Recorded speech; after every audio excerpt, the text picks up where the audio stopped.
voix et puis ce sera ma chanson à moi. Et puis finalement, bah non, les autres sont arrivés, ils me l'ont arraché, ils m'ont dit non, c'est pas ta chanson, c'est la nôtre. On va se l'approprier et voilà en fait.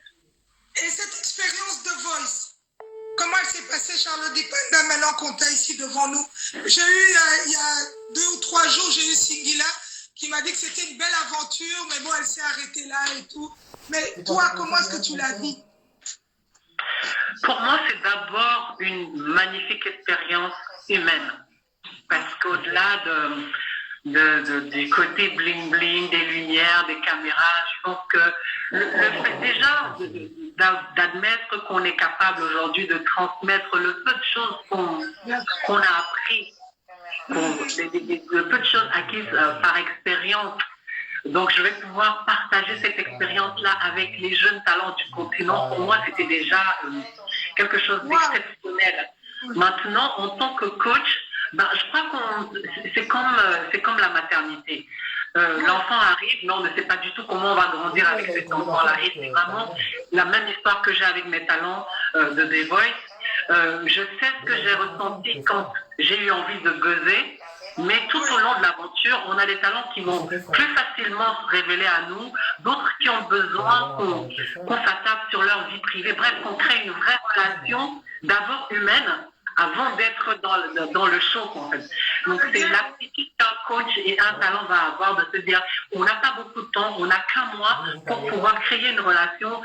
On ne va pas perdre le temps dans des choses, des futilités, on va y aller d'emblée. Et plus je vais donner à mon coach, plus elle aura matière à m'aider, à me guider pour que j'aille jusqu'au bout de l'aventure.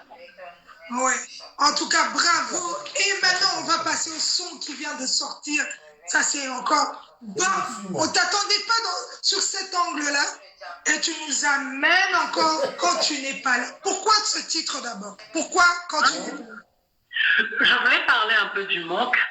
Quand mon chéri n'est pas là, ce que je ressens, ce que j'éprouve. C'est un bel exercice parce que je suis quelqu'un d'hyper pudique et j'aime bien l'idée d'essayer de mettre les mots pour exprimer les choses. Et en plus, là, c'est en français parce que j'ai l'impression que je dis plus facilement je t'aime en douala qu'en français. Parce que dans ma langue, je pense qu'il y a une sorte de poésie, une sorte de force d'énergie que je n'ai pas forcément en français, mais bon, j'ai essayé et puis j'aime bien l'idée que les gens aiment cette expression de moi où je parle du manque de... Bon, je veux quand même avouer un petit truc. J'ai dit que je ne mangeais pas quand il n'était pas là. Vous ne croyez pas quand même. Vous me croyez?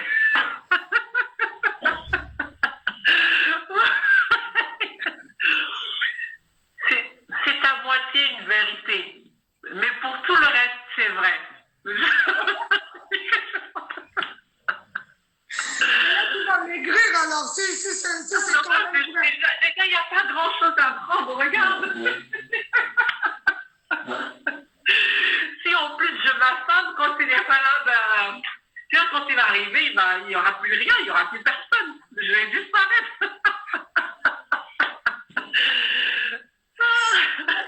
Mais est-ce que c'est une histoire vraie? Et toi aussi. Dans tout le bavardage que j'ai bavardé là, c'était pour arriver là, pour finir là. Ouais, forcément, oui. Ouais. Absolument. Mais on sent quand même dans ce son beaucoup de sensualité, beaucoup de love. C'est vraiment le cœur qui parle quand tu n'es pas là. Est-ce que tu peux nous faire ce plaisir de nous chanter un petit quand tu n'es pas là? Bien sûr. Merci. Doucement, chérie, emmène-moi. Je voulais plus tomber amoureuse. Doucement, bébé, entraîne-moi. Je voulais plus tomber amoureuse. Mes amis, bébé, qu'est-ce que tu fais? Bébé, qu'est-ce que tu fais? Alors, je ne rougis même pas. J'ai besoin de toi, t'as besoin de moi. On n'en est plus là. Je veux crier sur tous les toits, mon amour. N'attendez-moi. Quand tu n'es pas là, mon bébé, je ne vais pas. Quand tu n'es pas là, mon les mains, moi, m'y fait.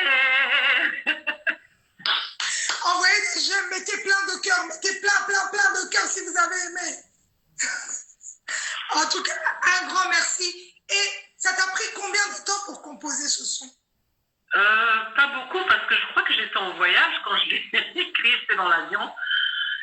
Et puis je me suis dit, tiens, j'ai eu envie d'écrire, d'exprimer cette émotion-là. J'ai commencé et puis quand le vol est arrivé, je crois que j'allais au Cameroun. Mais la chanson, elle était écrite, elle était composée, la mélodie était là, voilà, le texte, tout y était. En tout cas, c'est super beau. Et il y a quelque chose vraiment qui m'a aussi, vraiment, le cœur, ton clip.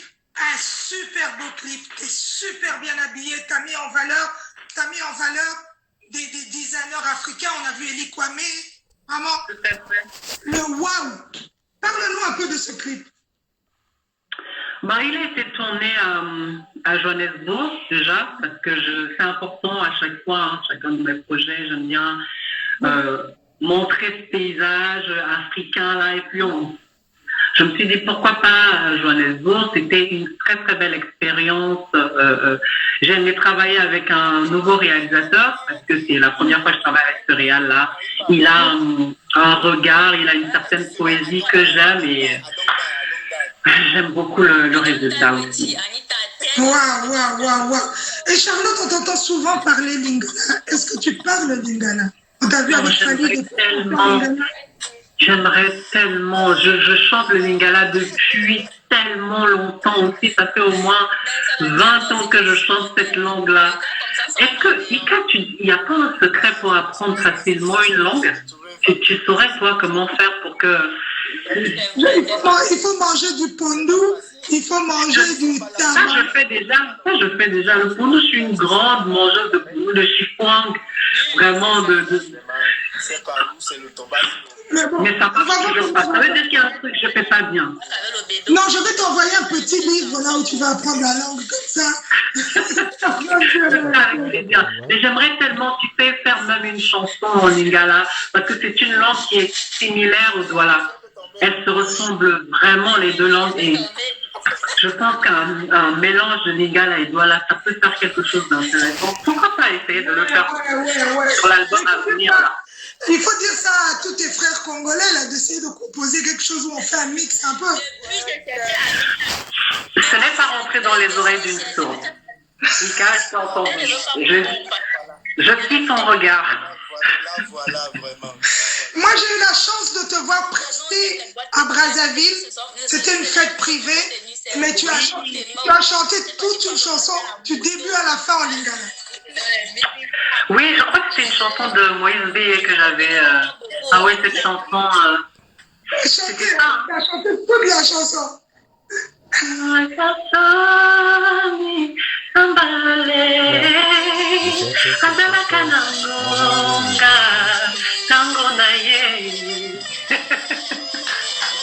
Voilà, c'était ça, c'était bien ça en tout cas.